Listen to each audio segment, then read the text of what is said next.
The unexpected encounter. The evening air carried a faint chill as William sat alone in his favorite corner of the cafe, the hum of quiet conversations and the soft clatter of cups offering a semblance of company. At 64, he had grown accustomed to solitude, though it still pressed on his chest like a lingering weight. His fingers grazed the rim of his cup as his eyes lingered on the faces around him. He wasn't looking for anyone in particular, just seeking to fill the silence within. The bell above the cafe door chimed, and William glanced up out of habit. A young man walked in, his presence unassuming yet magnetic. Tousled hair framed his sharp features, and his eyes carried the restless energy of someone searching for something undefined. William's gaze lingered a second too long, and before he could look away, the stranger caught his eye and smiled, brief, polite, and warm. William felt his chest tighten with embarrassment. It had been years since anyone, let alone someone so striking, had looked at him like that. He returned his focus to his tea, chastising himself for his foolishness. "Mind if I sit here?" The voice was soft but firm, carrying a youthful confidence. William looked up to see the young man standing at his table, holding a coffee and a sketch pad. "Oh, of course," William stammered, gesturing to the seat across from him. The stranger sat down, placing his sketch pad carefully on the table. "Thanks. It's packed in here tonight." William nodded, unsure how to respond. Silence settled between them until the young man spoke again. "I'm Ethan, by the way." "William," he replied, his voice steadier now. Ethan's eyes lit up with curiosity. "Nice to meet you, William. You don't seem like the regular cafe crowd." William chuckled softly. "I suppose I'm not. I come here for the quiet, though it seems tonight is an exception." Ethan grinned, his teeth white against his olive skin. "I like the noise. Makes it easier to think." He tapped his sketch pad.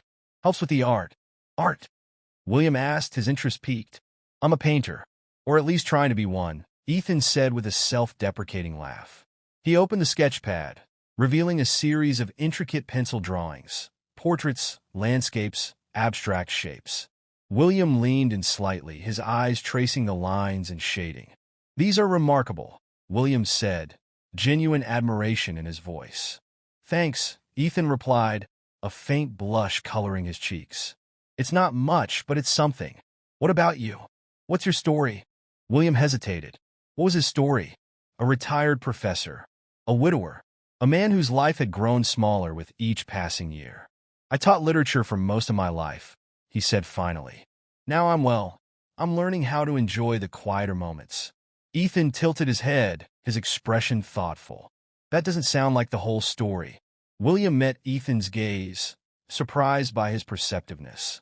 He felt a flicker of something he hadn't felt in years, a connection, however fleeting. "Perhaps not," he said softly. Their conversation flowed easily after that, touching on art, literature, and the complexities of life. William found himself relaxing, drawn to Ethan's enthusiasm and sharp wit. For the first time in years, he felt seen, not as an aging man, but as someone with stories worth sharing. As the evening wore on, the cafe began to empty, and Ethan closed his sketch pad. "I should let you get back to your evening," he said, though there was a note of reluctance in his voice. William nodded, though he too felt an odd reluctance to part ways. "It was nice meeting you, Ethan." "You too, William." Ethan hesitated, then added, "There's an art show tomorrow night at the gallery on Main Street. I've got a piece in it. If you're free, maybe you could stop by." William blinked, caught off guard. I'll see if I can." Ethan smiled, a trace of mischief in his expression. "I'll take that as a maybe." With a wave, he left, the bell chiming behind him.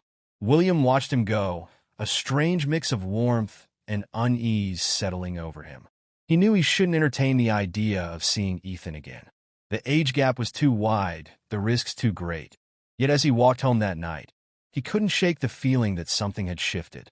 Standing alone in his dimly lit living room, William stared at the empty chair where his late partner used to sit. "What am I doing?" he murmured to himself. The answer didn't come, but in the quiet of the night, he felt the faint stirrings of something he hadn't allowed himself to feel in years. Possibility. The following evening, William found himself standing before the brightly lit entrance of the art gallery on Main Street. He had spent hours debating whether to come, convincing himself more than once that it was a foolish idea. Yet here he was, his hands tucked into the pockets of his coat, his heart hammering in a way that made him feel uncomfortably alive. He stepped inside, greeted by the soft murmur of voices and the faint smell of varnish and aged wood. The gallery was modest but warm, with its exposed brick walls adorned by paintings of all sizes and styles. The room buzzed with energy, a mix of artists, critics, and casual admirers exchanging polite nods and animated gestures. William adjusted his scarf, scanning the room until his eyes landed on Ethan. The young man stood near the center, engaged in conversation with a small group. He wore a dark blazer over a crisp white shirt, his hair swept back in a way that made him look effortlessly polished. William hesitated, unsure whether to approach, when Ethan turned and caught his eye. A smile spread across Ethan's face as he excused himself and walked over. "You came," he said, his voice warm and pleased. "Of course," William replied, his voice steadier than he felt. "I couldn't pass up the opportunity to see your work." Ethan's grin widened. "Come on, I'll show you." He led William to a large canvas hung prominently near the back of the gallery. The painting was a vibrant abstraction, swirling with bold strokes of blue, gold, and crimson. There was an intensity to it, a raw energy that seemed to leap off the canvas. "This is yours?" William asked, his admiration genuine. Ethan nodded. "It's called Eclipse. It's about contrasts, light and shadow, chaos and calm, creation and destruction." He paused, glancing at William. "It's about finding balance in things that seem irreconcilable." William studied the painting, the words sinking deeper than he cared to admit. "It's remarkable," he said finally. "Thank you," Ethan replied, his voice softer now. "It's one of the pieces I'm proudest of." As they stood there, William felt an inexplicable pull toward Ethan. It wasn't just his talent or his youth, though both were undeniable. It was something quieter, something in the way Ethan looked at the world, with a hunger that William had long since lost. "I'd love to hear your thoughts on the others," Ethan said, breaking the silence.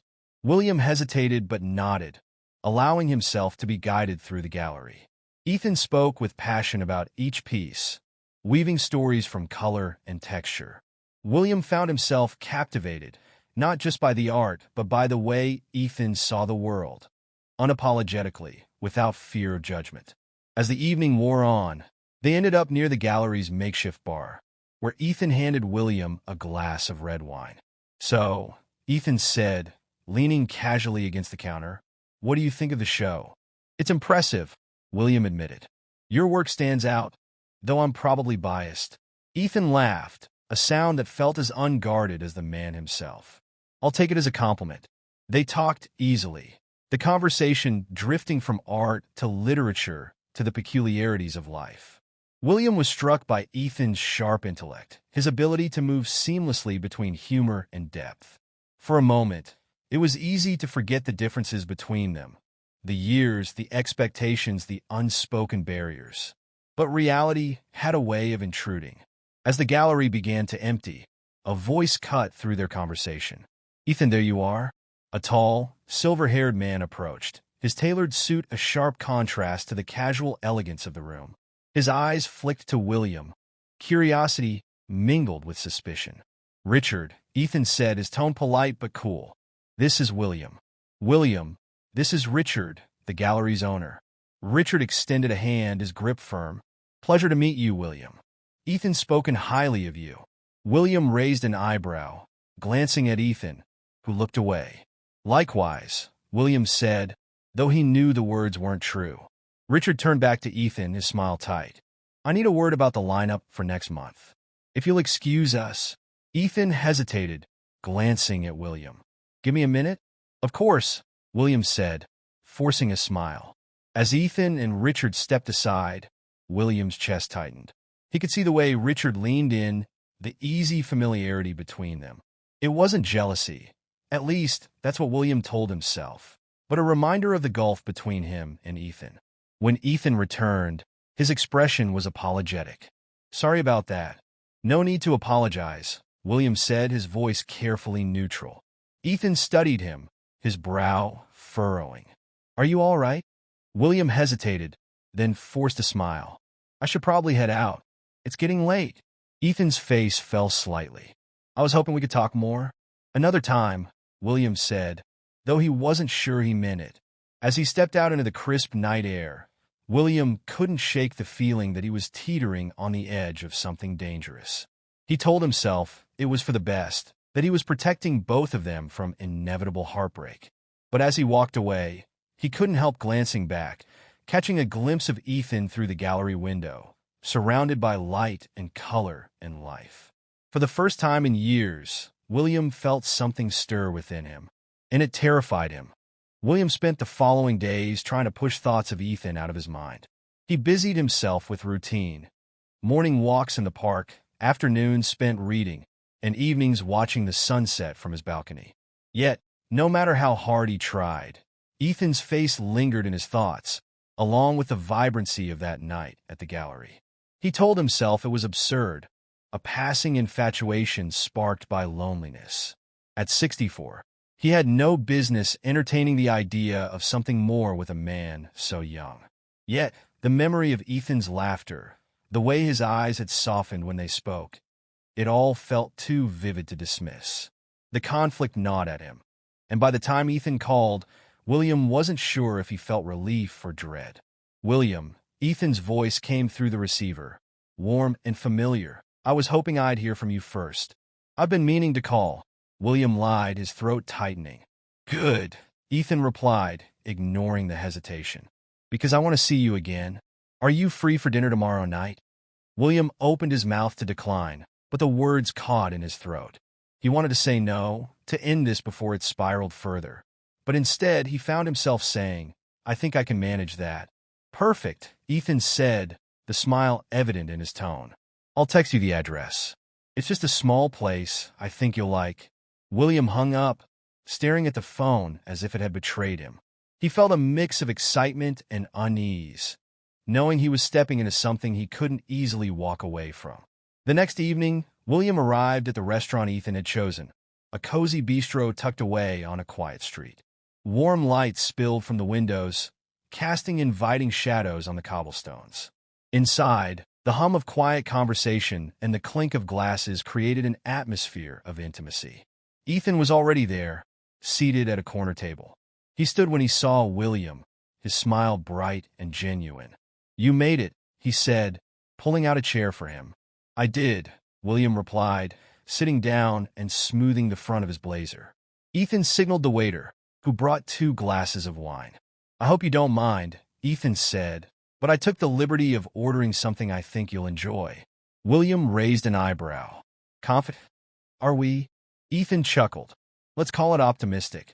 They fell into an easy rhythm, the conversation flowing naturally. Ethan shared stories from his time in art school, the struggles of balancing creativity with practicality, and the eccentric characters he'd met along the way. William found himself captivated, not just by the stories but by the passion behind them.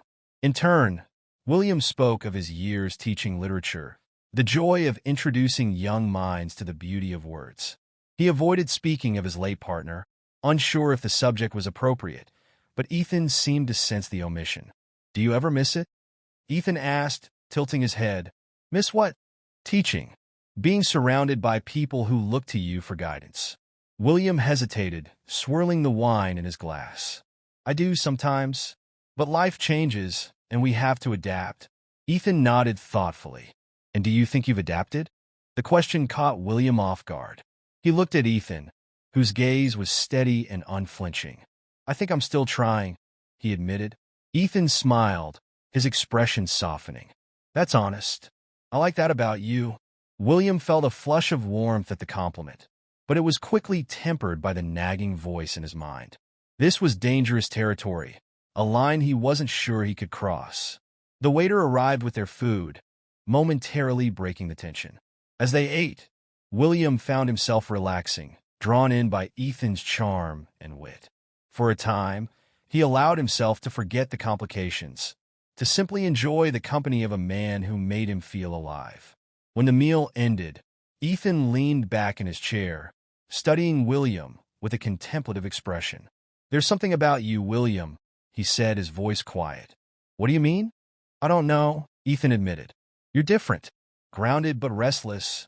Like there's more to you than you let on." William felt his pulse quicken. "That's quite the observation." Ethan shrugged, his lips curving into a playful smile. "I'm an artist. We're good at reading people." As they stepped outside, the night air was cool, and the street was quiet. Ethan turned to William, his hands in his pockets. "I had a good time tonight."